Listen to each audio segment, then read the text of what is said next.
समाचार के प्रायोजक प्रधानमंत्री नरेंद्र मोदी ने आतंकवाद को धर्म से अलग रखते हुए इस समस्या से लड़ने के लिए एकजुट होने का आह्वान किया।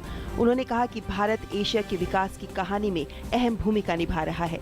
प्रधानमंत्री ने 37वें सिंगापुर लेक्चर में व्याख्यान देते हुए कहा कि कई मसलों पर मतभेदों के बावजूद एशियाई मुल्कों ने आर्थिक विकास की रफ्तार तेज की है। पीएम मोदी के सिंगापुर दौरे के दौरान चाय पे चर्चा कार्यक्रम का सिंगापुरी रूप भी दिखाई दिया, जब प्रधानमंत्री नरेंद्र मोदी ने सिंगापुर के लिटिल इंडिया इलाके में सिंगापुर के प्रधानमंत्री ली लूंग के साथ चाय पे चर्चा की। सिंगापुर के पीएम भारतीय प्रधानमंत्री को असली सिंगापुर से अवगत कराने के लिए स्थानीय रेस्तरां ले गए, जहां दिवाली की लाइटिंग और स्वादिष्ट भोजन से पीएम मोदी का स्वागत किया। सिंगापुर दौरे के दूसरे दिन आज प्रधानमंत्री का काफी व्यस्त कार्यक्रम है। प्रधानमंत्री का आज रस्मी स्वागत किया जाएगा। इसके साथ ही वो आज सिंगापुर के राष्ट्रपति और प्रधानमंत्री से मुलाकात करेंगे।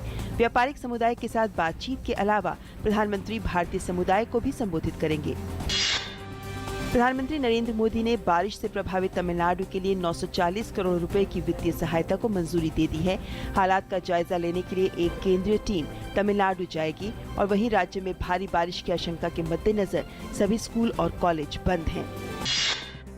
जम्मू कश्मीर के कुपवाड़ा में सुरक्षा बलों और आतंकियों के बीच मुठभेड़ में एक आतंकी मारा गया। इलाके में आतंकवादियों की मौजूदगी के बारे में सूचना मिलने के बाद हंदवाड़ा जचलदारा इलाके के भवन गांव में तलाशी अभियान शुरू किया गया था। वहीं दूसरी ओर अनंतनाग में सुरक्षा बलों के साथ मुठभेड़ में 3 आतंकी मारे गए और वहीं राजौरी में पाकिस्तान की तरफ से हुए संघर्ष विराम उल्लंघन में एक जवान शहीद हो गया।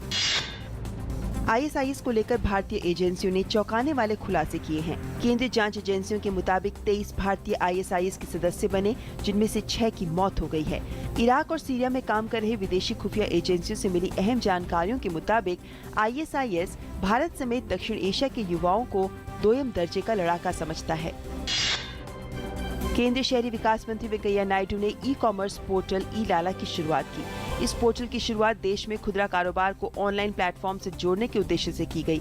फायदे का सौदा पंचलाइन के साथ मार्च 2016 तक ई पोर्टल में 50,000 विक्रेताओं को सूचीबद्ध करने का लक्ष्य रखा गया है।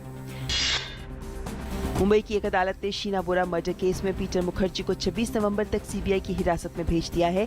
सीबीआई का दावा है कि शीना की हत्या के पीछे वित्तीय लेन देन का मामला है और मुखर्जी ने पूछताछ में अपने और इंद्राणी के करोड़ों रुपए के निवेशों के बारे में बताया है। एजेंसी ने ये दावा भी किया कि उसे कुछ महत्वपूर्ण सूचनाएं और दस्तावेज मिले हैं जो जांच के लिहाज से बहुत महत्वपूर्ण हैं। 15 साल बाद पाकिस्तान से देश वापस लौटी मूक बधिर गीता से विदेश मंत्री सुषमा स्वराज ने मुलाकात की। गौरतलब है कि डीएनए टेस्ट का मिलान न होने और परिजनों को पहचानने से इनकार करने वाली गीता इंदौर के मूक बधिर केंद्र में रह रही है। विदेश मंत्री ने गीता का हाल जाना और उसकी देखरेख करने वाले लोगों से गीता के परिवार को ढूंढने के लिए कुछ सुझाव दिए। अमेरिका ने अपने नागरिकों के लिए दुनिया भर में यात्रा को लेकर अलर्ट जारी किया है। ये अलर्ट आतंकवादी खतरे को देखते हुए जारी किया गया है।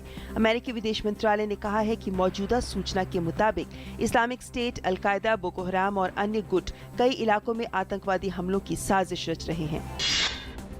फ्रांस ने इस्लामिक स्टेट के खिलाफ अपनी कार्रवाई में पहली बार विमान वाहक पोत को शामिल किया है। फ्रांस ने शार्ल ड गॉल एयरक्राफ्ट कैरियर से इराक में इस्लामिक स्टेट के ठिकानों को निशाना बनाया। इस नए एयरक्राफ्ट कैरियर में 26 लड़ाकू विमान हैं। इसके बाद फ्रांस की क्षमता 3 गुना हो गई है। भारत और ऑस्ट्रेलिया के बीच 3 मैचों की टेस्ट सीरीज का तीसरा मुकाबला भारतीय टीम ने 3-2 से अपने नाम किया, लेकिन टीम सीरीज को अपने नाम करने से नाकाम रही।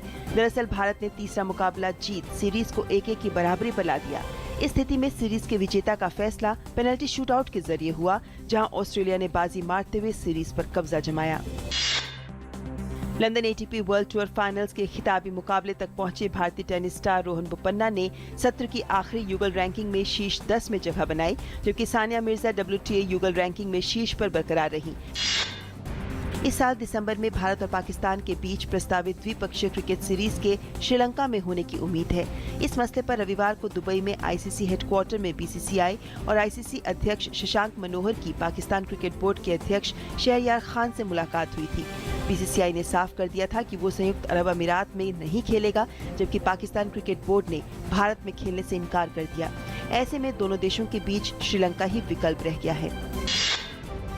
हॉकी इंडिया ने पाकिस्तान को हराकर 8वां जूनियर पुरुष एशिया हॉकी कप जीतने वाली भारतीय टीम के खिलाड़ियों और कोचों को नगद पुरस्कार देने की घोषणा की है। चैंपियन टीम के खिलाड़ियों और मुख्य कोच को 1-1 लाख रुपए तथा अन्य कोच और टीम के स्टाफ सदस्यों को 50-50 हजार रुपए का नकद पुरस्कार देने की घोषणा की गई है।